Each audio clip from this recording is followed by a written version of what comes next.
नमस्कार, मैं Rajesh Bansal hike visa consultant से ऑस्ट्रेलिया स्टडी वीज़ा को लेके एक न्यूज़ है, उसके ऊपर बात कर रहे हैं। सबसे पहले बात करेंगे कि स्टूडेंट वीज़ा कैपिंग को लेके एक बिल था जो लोअर हाउस के अंदर तो पास हो गया था, अपर हाउस में जाके वो रिजेक्ट हो गया। उन्होंने ये बोला कि आप जितने स्टूडेंट हैं, मैक्सिमम स्टूडेंट आप बड़ी यूनिवर्सिटीज़ को तो देते हो आप, पर जो छोटी यूनिवर्सिटी या कॉलेज है उनके वीज़ा नहीं आते, उनके पास कोटा नहीं होता। तो इसको थोड़ा सा आप बैलेंस करो। आप अगर कट करना है तो बड़ी यूनिवर्सिटी के स्टूडेंट कट करो आप। इसको लेके ये बिल गिर गया अपर हाउस के अंदर ऑस्ट्रेलिया में। दूसरा क्या है कि ऑस्ट्रेलिया अभी क्या कर रहा है, अपनी एक तो कर रहा है वर्क फोर्स के ऊपर काम कर रहा है, एक रीजनल एरिया को डेवलपमेंट करने पे बात कर रहा है, एक इकोनॉमी बूस्ट करने पे बात कर रहा है। ये इन तीन चीज़ों पे बात कर रहा है। अभी इस पे हम काम कर रहे हैं काफ़ी कुछ। सबसे पहले क्या है, जो वर्क परमिट पे जाने वाले यहाँ थे, एम्प्लॉई जाने वाले थे, उनके लिए भी इन्होंने स्ट्रिक्ट रूल कर दिए हैं। एजुकेशन होनी चाहिए अपनी फील्ड में जिसमें जाना है, एक्सपीरियंस भी होना चाहिए, स्किल्ड भी होना चाहिए वो बंदा अपनी फील्ड में, तब उसका वीज़ा लगेगा। सेकंड क्या, जो पीटी और आइलेट्स का स्कोर है, पहले थोड़े लो आइलेट्स और पीटी के अंदर भी बच्चे चले जाते थे। इसको लेके भी ये बोल रहे हैं कि हम स्ट्रिक्ट रखेंगे रूल, यानी कि जिसका आइलेट्स और पीटी का स्कोर स्ट्रांग होगा उनको वीज़ा के ज़्यादा चांस रहेंगे। अकाउंटिंग और मार्केटिंग, अगर ये वाला प्रोग्राम बच्चा लेके जाएगा तो उसमें लिमिटेड लोगों का वीज़ा लगेगा, स्टूडेंट्स का, सबका वीज़ा नहीं लगेगा। इन्होंने बोला भी इसमें हमारी रिक्वायरमेंट नहीं है इस फील्ड में। फ्यूचर में परमानेंट रेजिडेंसी की तरफ भी जाने में बच्चे को दिक्कत रहेगी। अगर आप ये अकाउंटिंग और मार्केटिंग की अगर प्रोग्राम लेके जा रहे हो तो बड़ा ब्रिलियंट स्टूडेंट होना चाहिए, और रेयर स्टूडेंट की एप्लीकेशन का वीज़ा आएगा, सबको वीज़ा नहीं मिलेगा, कम बच्चों को वीज़ा मिलेगा। रीजनल एरिया पे बात कर रहे हैं ये। रीजनल एरिया में पॉइंट एक्स्ट्रा मिलेंगे बच्चे को जो जाएगा। पीआर का सिस्टम वहां का फास्ट होगा, वहां की इंडस्ट्री को आसानी से स्किल्ड लेबर मिल सके उसके लिए ज़्यादा काम कर रहे हैं, यानी कि उन एरियो को ज़्यादा प्रमोट कर रहे हैं ये। किन कोर्सेज की डिमांड है? आईटी, इंजीनियरिंग, एग्रीकल्चर और हेल्थ केयर जो फील्ड है, इनकी ज़्यादा डिमांड रहेगी। यानी कि आप इन प्रोग्राम्स के अंदर एप्लीकेशन करोगे, वीज़ा का चांस आपका ज़्यादा रहेगा।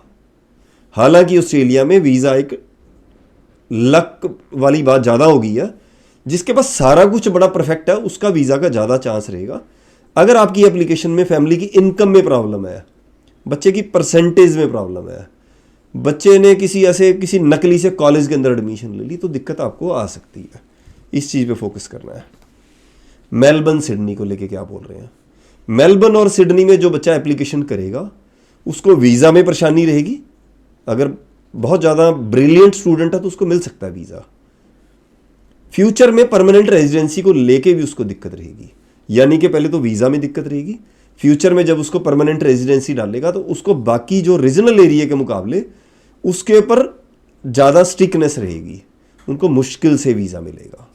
एक और इन्होंने चीज़ क्या बोली है, बहुत जो पीएचडी करने वाले स्टूडेंट थे, जो मतलब प्रोफेसर बनना चाहते हैं, कुछ पहले एज कम वाले लोगों को परमानेंट रेजिडेंसी देते थे।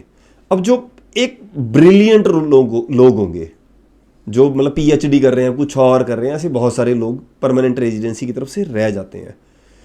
उनको 45 तक की एज तक की उनको लिमिट दे दी है कि वहां तक भी आप अपनी परमानेंट रेजिडेंसी डाल सकते हैं। नहीं तो वो क्या करते थे कि छोटे मोटे कोर्स करके किसी तरीके से मेरी पीआर हो जाए, मैं फिर पीएचडी कर लेता हूँ। यानी कि अगर कोई ज़्यादा हायर स्टडी करना चाहता तो उसके लिए मौका मिलेगा उनको। तो ये सारा कुछ।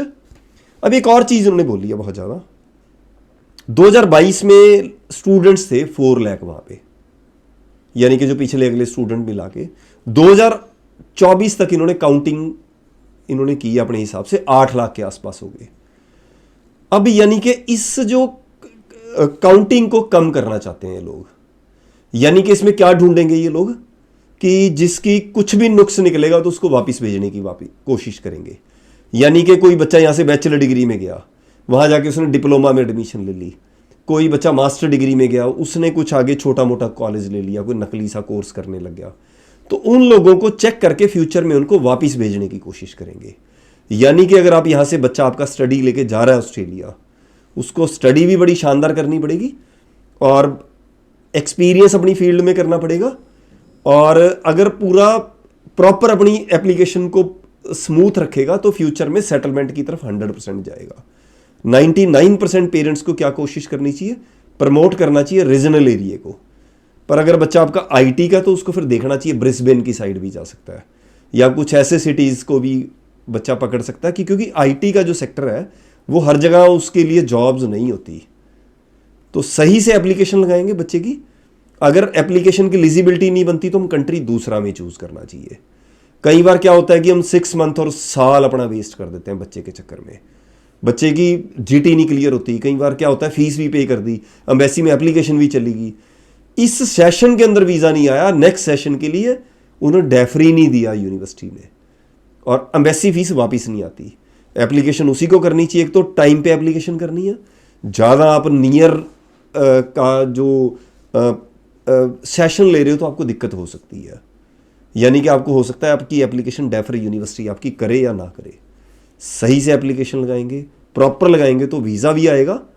अगर नहीं एलिजिबिलिटी बनती तो दूसरे कंट्री को देखो, न्यूजीलैंड को देखो या किसी अदर कंट्री को देखो आप। नमस्कार।